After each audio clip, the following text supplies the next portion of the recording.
The emotions for me, for the weekend, have been anger. I've been scared. I've been confused. I've been sad. I've been angry again.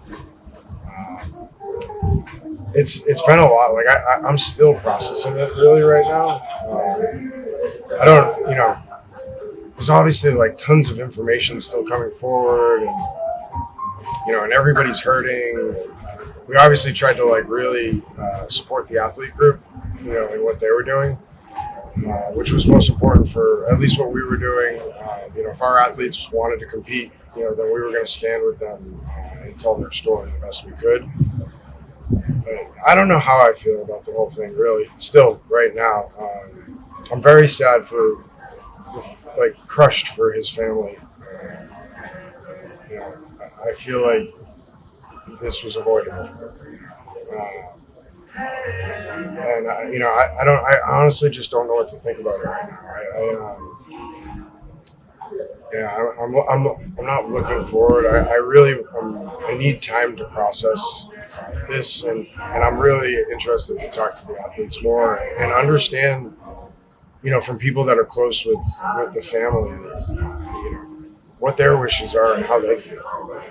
There's nothing more important in any of this but what they think and feel, and helping support them and what they want forward. In their pursuit of answering questions that they have. Really, so it's really hard. If I was to like give my most consistent emotion, it's frustration and anger. Even talking right now, like trying to go through my weekend, how I felt, and how I feel right now. I'm getting angry. It's just so unfortunate. It's what a special life that was lost unnecessarily. Knowing that you've been covering the sport, involved in the sport at the highest level for over a decade now, you've seen different instances where nothing as tragic as this, but other instances that I'm curious if you would echo the sentiment of it being avoidable. I'm thinking just because of your relationship with Matt, the cargo net year, falling down, injured, but could have been worse. I'm curious if that's where your anger comes from because of history, or if it is specific to right now.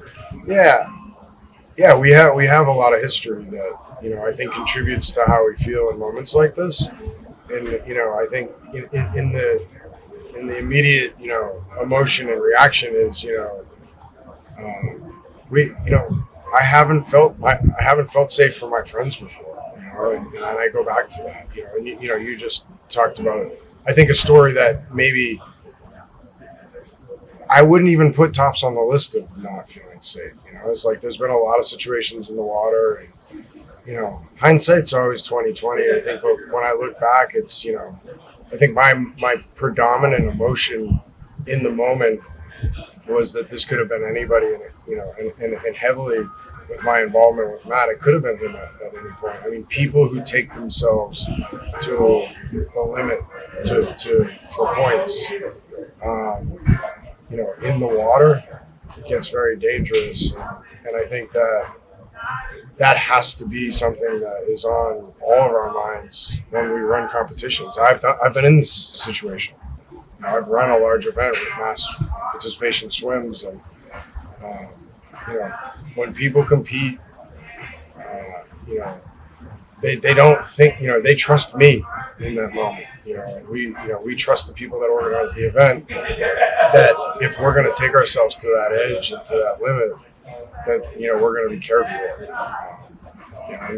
And that's the scary part of all of this, is that I can go, look back and, at Matt swimming in that sprint swim in Carson, Hermosa Beach, coming back and with big eyes telling me that he was 5 deep, getting kicked down by competitors, fighting for position in the water.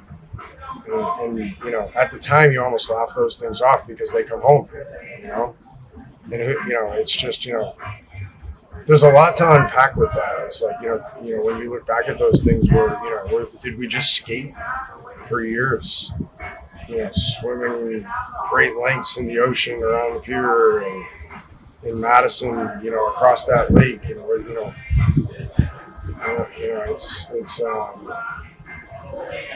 I know, when I was involved with Wadapalooza, what was involved in running an event in the ocean, and it was Coast Guard, and it was divers, and,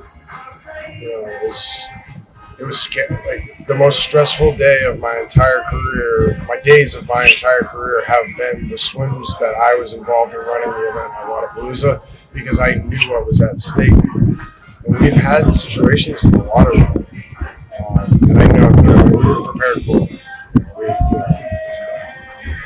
And for me, for CrossFit, and for that family, I hope it is that they were prepared and it was an accident. I don't know what to think right now from all the things that we're hearing. I'm really interested to know, what were we prepared? Did we follow the proper protocols? I mean, there's so many sports that swim in open water. Are we expert in that, or should we have experts here to do that for us? Should we be hiring triathlon companies? There's so many things to account. It's never bringing that kid back, which is what's the hardest part. I have. I think it's been the hardest part for particularly me this entire weekend is thinking about the fact that could have been Matt. Matt's my best friend.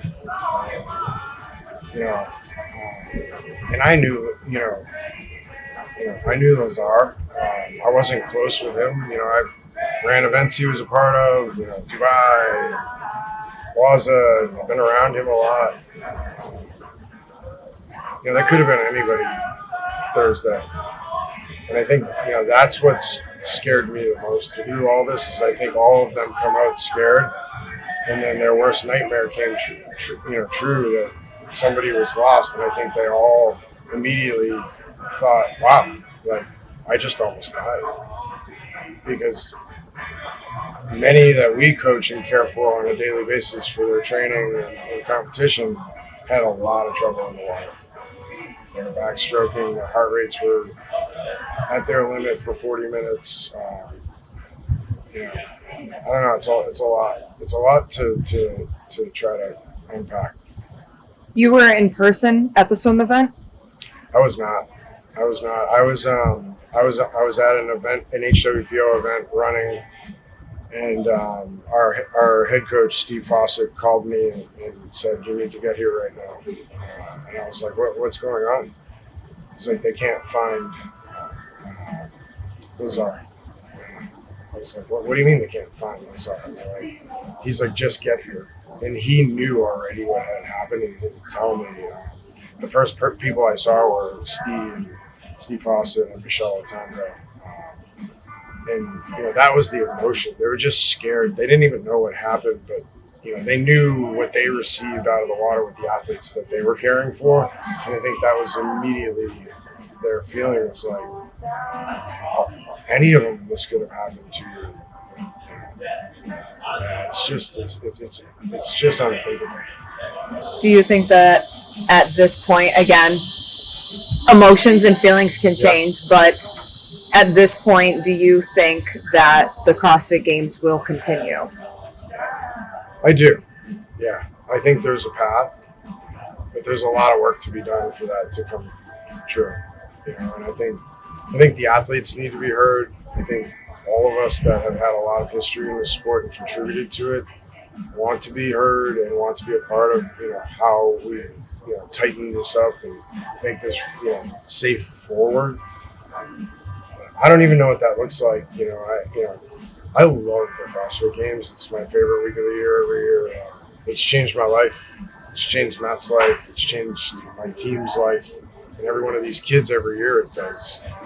And it has this year in a bad way. Yeah, I do. We're going to get there together. And what that looks like, I don't know. But I know one thing that, um, I'm going to do everything in my power to contribute to it existing forward and it being safe. Every one of those athletes, whether I work with them or not, I care deeply about. Like, they are the story. They're the inspiration, the aspiration. They're why we show up. They're what we celebrate with the sport. We need to care for them more. And I'm going to do everything in my power too. And I truly believe there are people at CrossFit that is the path forward. I really do. I think we're Sunday. The games is over right now. It'll be very interesting to see what it looks like the next few weeks, particularly, and what those conversations look like. But I really think it's time for all of us to really demand change. It has to change. We cannot accept what we really have. That the hardest part for me with this whole thing is that, and what people like myself will regret in moments like this, is that we've felt unsafe before. We've felt not cared for before. They have, and as someone that I think a lot of people look to for leadership in these moments, it's hard to think that I've done my best job. Really, at this point, I've accepted mediocrity, and I guarantee you one thing, that nobody, I will blockade the front door of the CrossFit Games next year for athletes I know and don't know, if I don't feel like we've gotten to the point where we're safe. When you talk about change, we have the PFAA, we have training camps with some of the most intelligent people in the space. We have people who want to do good at CrossFit. If we have all of these things that should promote change, why isn't it happening? And what would need to be done in order to see some of that change? That's a really big question. We have to change a lot of things to really implement change. It's people, it's process, it's mindset, it's culture. Is it ego then? I'm processing that. Is there a layer of arrogance and and ego involved? And I always try to take moments like these and put myself in other people's shoes, and then recount from my experience, situations that I might have not handled properly. And I make mistakes. I made mistakes at Waterpaloozaa. I make mistakes every day. And we're human. That's the way it goes. It's how we respond to those things. But it's hard for me to deny that that's it right now. And I'm processing that. It's there's a is it oblivious? Is it ego? Is it ignorance? There's some of those factors involved. You can't have our history, which I think is what a lot of people that don't have a deep rooted experience for 12 years, like a lot of us do with this, understand, is that some people, this isn't a surprise. How sad is that? That's the hardest thing for me to accept, especially as someone that would be considered a person that's a protector of these kids. And this isn't about me, but everybody deals with their piece of it. It's just that's what I go for. Is have I done my part? And I obviously haven't. And I've tried, but I think it's history is that so often we've spoken up and we've been told to shut up, and we've been told to go play. We got this. And I think that's really what's come to a head here, and that's what cannot be accepted for at all.